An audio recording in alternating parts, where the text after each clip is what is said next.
This is Jack Jackson with part 10 of our series of probability lectures on discrete probability. This one is on discrete probability distributions. We're going to be looking at the PDF and the CDF. We'll see what those letters stand for. First of all, let's recall that we've already talked about a random variable. And a random variable assigns a unique number to each event from a sample space, so that these events are not necessarily simple events, nor are they automatically equally likely. So, in particular, in a discrete probability distribution function, or PDF, it assigns a probability to each value of the random variable. And the sum of all these probability values for the PDF for all the possible values of the random variable must add up to 1. And the random variable basically takes events and takes those as the input, then outputs a real number for that. But then that real number is also then the input for the PDF. So notice that the random variable is sort of an in-between or intermediate thing. So you can think of it really as like a function, but it's kind of the output of the function that takes events to numbers, but then also it's the input that takes those numbers to probabilities. So it's kind of an intermediate stage. We've already seen random variables in some of the things that we've looked at. In fact, we've already seen PDFs as well. A PDF, a discrete probability density function, PDF, or sometimes called a probability mass function, might be abbreviated PMF, assigns a probability to each value of the random variable. So it gives the probability of that particular input. So the PDF as a function of A, PDF of A, will be the probability that the random variable x actually equals that value of A. So it's a probability that actually the random variable takes on that particular value.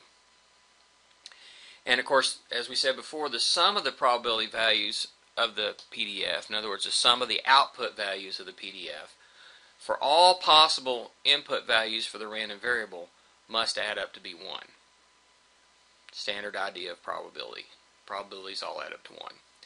And of course, how can you give a PDF? Well, in the discrete case, we should always be able to make a table of values. Many times these are actually finite, so it's at least theoretically possible to actually list every single x value along with their probabilities that go with them. In some cases, it could be still discrete but go on forever. Like you could have the input or the values of the x, the random variable, could be all the natural numbers, 1, 2, 3, 4, 5, which goes on forever. But still you can make a table of some part of that, and you can visualize a table going on forever. You might also describe the PDF by formula. In the case of that infinite case, you probably the formula would be pretty useful and maybe even necessary to really understand what's going on. Whereas if it's just a finite case where there's only 5 or 6 values of the random variable, a table description is really about as good a way as you can have of describing it. And if we graph the PDF, PDFs are always given as bar graphs or histograms, where the bars all have the same width, and the height of the bar is the probability that goes with that random variable. Of course, the x values on the graph are the values of the random variable, and the y values are probabilities. So that the areas of the bars are proportional to the probabilities, but not necessarily the same as the probabilities. So let's look at an example. So here's an example of a PDF for a finite distribution. The random variable x only takes on the values 2, 3, 4, and 5. And the probabilities of those are 3/10, 4/10, 1/10, and 2/10 respectively. If you add those together, of course, they add up to 1, as they have to for it to be a legitimate PDF. And then on the right, you can see the graph of this, which of course is a bar graph. Notice all the bars have the same width. In this case, they're width 1. And we have the heights of the bars are the probabilities. Now, in this particular case, the widths of the bars are 1, so the areas of the bars are also the probabilities. But oftentimes that's not the case. We could have had this same situation where the bars maybe were half as wide, and then the probability would be proportional to the areas of those bars, but it would not be equal to the areas of the bars. But the heights of the bars are always the values of the probabilities, and the widths of the bars are always the same width. Now sometimes we're also interested in a cumulative density function, or CDF. In the case of a discrete value, we can look at this. And what a cumulative distribution function or cumulative density function gives is the accumulated probability up to and including the input value. So the CDF of A is the probability that x is less than or equal to A, where x is your random variable and A is just some value. So the CDF is an increasing function that starts at 0 and ends up at 1. It will be 0 for values less than the least value of the random variable, and it'll be 1 for values that are the same as or greater than the highest value of the random variable. And the graph of the CDF is a broken line graph. It'll be a step function, so it's a bunch of little horizontal lines that look like stairs, sort of. And here's an example.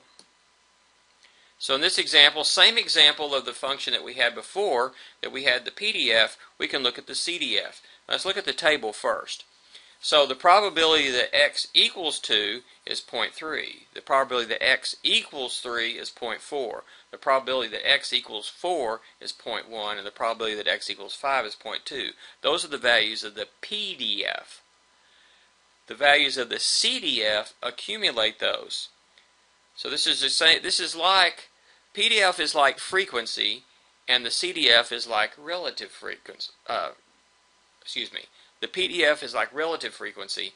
The CDF is like cumulative relative frequency. So when we do those charts in descriptive statistics, very similar idea. So the probability that x is less than or equal to 2 is 0.3. The probability that x is less than or equal to 3 would be the probability that x is 2 plus the probability that x is 3, so that's 0.7. The probability that x is less than or equal to 4 is the CDF of 4, and that's 0.8 because that's the probability of x equals 2 plus the probability of x equals 3 plus the probability of x equals 4. In other words, 0.3 plus 0.4 plus 0.1, which is 0.8. Or we could also find that by taking the previous one there, 0.7, the CDF of 3, and then just add PDF of 4. That also works. And of course, the CDF of 5 is 1. So now when we graph this, you can see this on the graph to the right. So that first graph is supposed to be at 0, pointing to the left forever. So the CDF of any number that's less than 2 will be 0.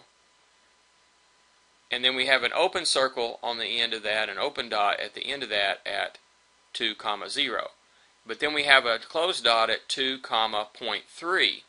So that from 2 up to 3, the CDF is 0.3. So notice the CDF is actually defined for values between these. So you can do the CDF of 2.5 if we want to. It's 0.3. Okay? But the CDF of 3 is 0.7. And the CDF of 3 point anything, 3.1, 3.7, 3.9, 3.99, the CDF of all of those is 0.7. So you get a little horizontal line piece there. And then we get a little higher horizontal line piece from 4 to 5, because the CDF of 4 is 0.8, and the CDF of anything between 4 and 5 is still 0.8. But once you get to 5, the CDF of 5 is 1, and the CDF of anything bigger than 5 is 1. So what's the probability that x is less than or equal to 6? That's the CDF of 6, and that is 1. So that gives us an example of the PDF, which is given in a graph with a bar graph and a table, and also the CDF, which is given as a little line graph, step graph like this. It's an introduction to CDF and PDF.